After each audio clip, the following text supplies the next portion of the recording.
deer told him he would kill his parents. He spent his entire life running from that prophecy. He fulfilled it anyway. On the night Julian was born, his father had a dream. Prophecy.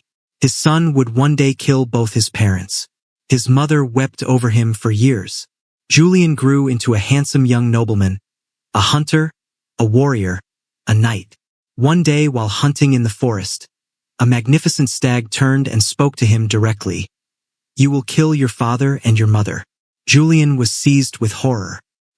He left home that very night, telling no one, traveling as far as he possibly could. He entered the service of a king, distinguished himself in battle, was granted knighthood, and married a wealthy widow. He built himself a new life far away, safe, the prophecy impossible to fulfill from such a distance. He was wrong. While Julian was away hunting one day, his parents, who had spent years searching for their lost son across the entire country, arrived at his castle. His wife, not knowing who they were, welcomed them with joy. She gave them Julian's own bed to sleep in. Julian returned late at night. He entered the darkened bedroom. He saw two figures sleeping in his bed. He drew his sword. He killed them both before the morning light revealed his mistake.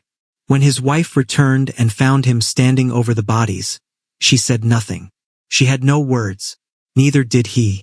Julian walked out of the castle, abandoned everything, and began to wander. He could not pray. He could not eat. He could not sleep without seeing their faces.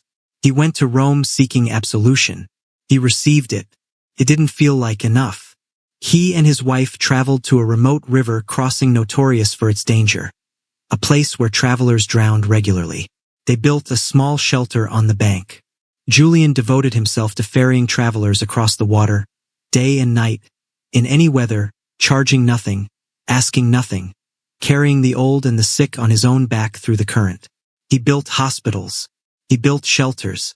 He served the poorest of the poor for years.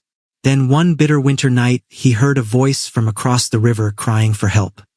He crossed to the other bank and found a leper nearly frozen to death. His body ravaged beyond description, his face barely human, his stench overwhelming. Julian carried him across the river on his own back. He brought him into the shelter. He gave him food. He gave him his own bed. Seeing the man was still dying of cold, Julian lay down beside him and held him with his own body to share his warmth. The leper's skin began to glow.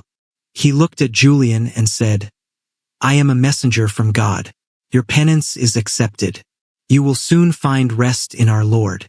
Then he was gone.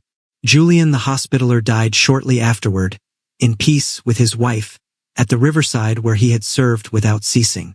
He is celebrated on February 12th as the patron saint of innkeepers, travelers, and boatmen, and lastly of murderers. Follow us for more saints' stories and let us know in the comments whose saint story you'd like to see next. May God be with you.